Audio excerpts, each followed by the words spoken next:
Good morning friend, this is the next lecture from the series of ecology. और इस video में हम पढ़ने वाले हैं कुछ टर्म्स के बारे में जो कि इन्वायरमेंटल फैक्टर से अफेक्टेड होती हैं। ये जो टर्म्स है CSIR ने पूछी हैं 2016 और 17 में, और साथ ही ICMR ने भी अपने प्रीवियस ईयर्स में इन टर्म्स को पूछा है, तो यानी इंपॉर्टेंट टर्म्स हैं।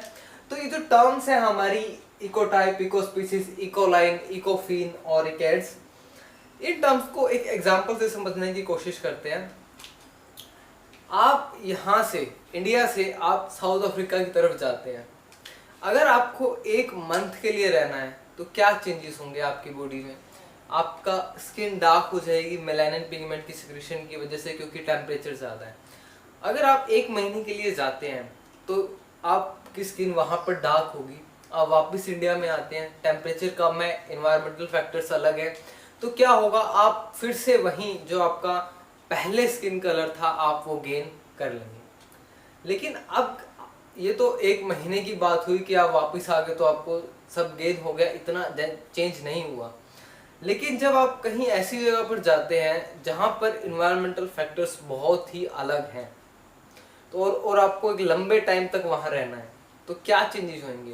पहले जो चेंजेस होंगे वो फिजियोलॉजिकल होंगे, मींस जेनेटिकली अफेक्ट होंगे। कोई भी ऑर्गेनिज्म के कैरेक्टर दो चीज़ों पे डिपेंड करते हैं, उसके जेनेटिक पे और इन्वायरमेंट पे। जो इन्वायरमेंट है वो जेनेटिक फैक्टर को चेंज करता है। आपने ये अगर शायद इक्वेशन देखी है कि कैरेक्टर जो है किसी इंडिविजुअल के, वो या तो वो जेनेटिक्स पे डिपेंड करते हैं या वो इन्वायरमेंट पे डिपेंड करते हैं। अगर इन्वायरमेंट में वेरिएशन हो रहा है लगातार कंटिन्यूसली, तो उसका जेनेटिक जो कैरेक्टर है, जेनेटिक फैक्टर है, वो भी चेंज होगा। तो आप दूसरी जगह जाएंगे जहां पर आपको बहुत लंबे टाइम तक रहना है, तो आप में जेनेटिकली चेंजेस आने स्टार्ट हो जाएंगे। जेनेटिकली चेंजेस आने के बाद आप में, मान लीजिए आपके कान छोटे हैं, ज़्यादा बड़े हो जाते हैं, आपके हाथ छोटे हो जाते हैं, यानी कुछ भी ऐसा चेंज आना स्टार्ट हो जाता है आप में कि आप दूसरे स्पीसीज से या ह्यूमन बीइंग से अलग दिखाई देने लगते हैं। ऐसा ही स्पीसीज में होता है। जब भी इन्वायरमेंटल फैक्टर्स या वेरिएशन चेंज होते हैं तो फिनोटिपिकल जो वेरिएशन है वो भी आ जाते हैं। फिनोटिपिकल वेरिएशन मींस फिजिकल वेरिएशन, तो उन्हें हम क्या कहते हैं? इकोटाइप कहते हैं। ए फिनोटिपिकली मॉडिफाइड और वेरिएंट स्पीसीज को हम इकोटाइप कहते हैं। ये इन्वायरमेंटल वेरिएशंस की वजह से ही आते हैं। जितनी भी ये टर्म्स है ये सारे इन्वायरमेंटल वेरिएशंस की वजह से ही हो रही है और इनमें फिनोटिपिक वेरिएशन आ रहा है। एक फिनोटिपिक वेरिएशन जब किसी स्पीसीज में आता है इन्वायरमेंटल वेरिएशन से, उसे इकोटाइप कहते हैं। अब इकोटाइप, इकोस्पीसीज और इकैड्स और इकोफिन। मैं सबसे पहले स्टार्ट कर रहा हूँ इकैड्स और इकोफिन से, क्योंकि मैंने आपको पहले एग्जांपल दिया था कि आप साउथ अफ्रीका गए, वहां से आपका स्किन कलर डार्क हुआ, आप वापस आए तो आपका कलर जो स्किन टोन था वो आपको वापस हो गया, आपका वही स्किन टोन आपका मैच हो गया दोबारा से।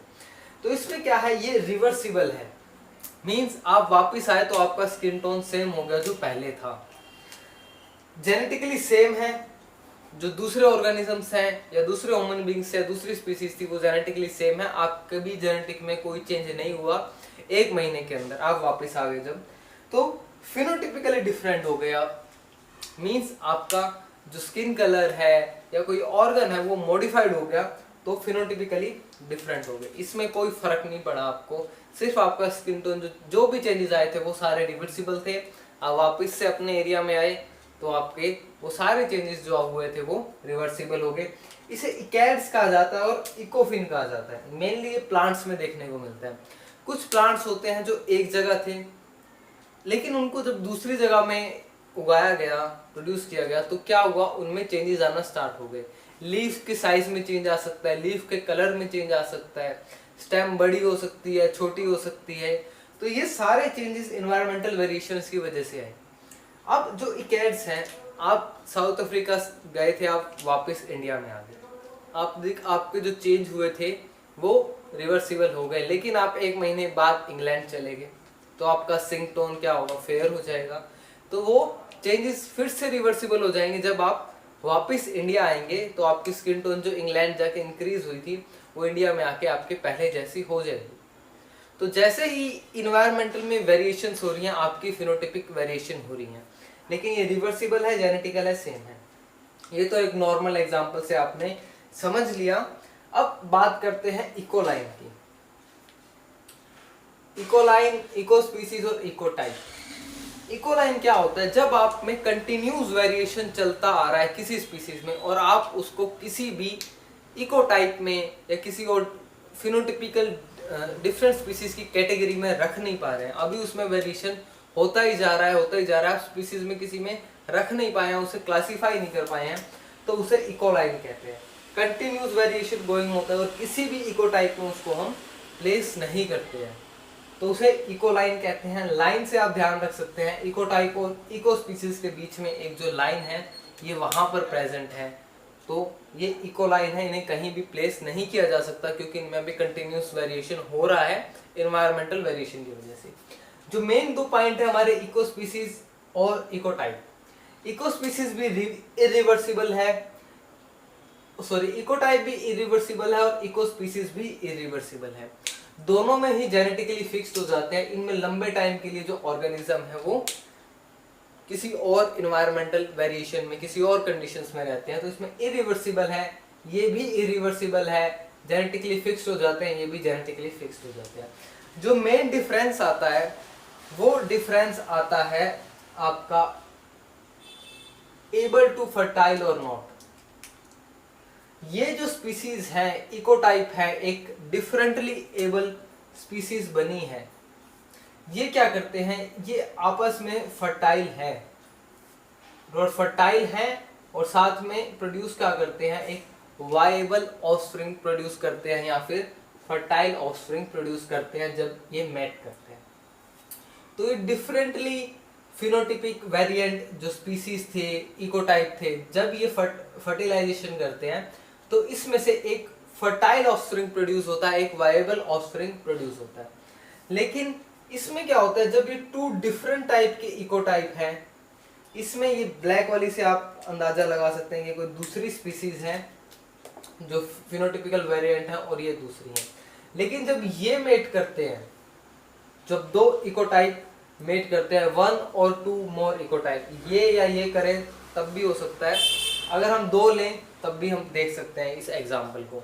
हो सकता है कि इसी स्पीसीज में अगर ये दोनों मेट करें तब भी कुछ प्रोड्यूस ना हो, कोई वायबल प्रोड्यूस ना हो सकता है ये डिफरेंट किसी इकोटाइप के साथ मेटिंग करे तब भी कुछ प्रोड्यूस ना हो।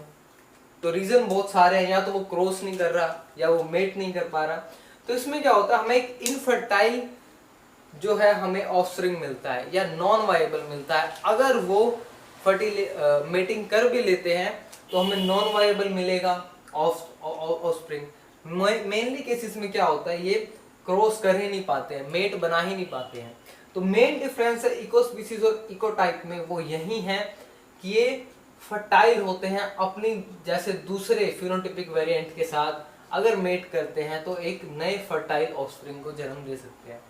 लेकिन जो इको स्पीसीज है वो अपने जैसे किसी फिनोटिपिक वेरिएंट के साथ या फिर दूसरे किसी फिनोटिपिक वेरिएंट के साथ अगर फर्टाइल कर भी पाते हैं तो वो एक नॉन वायबल ऑफस्प्रिंग प्रोड्यूस करते हैं या नॉन फर्टाइल ऑफस्प्रिंग को प्रोड्यूस करते हैं, इनफर्टाइल ऑफस्प्रिंग को प्रोड्यूस करते हैं।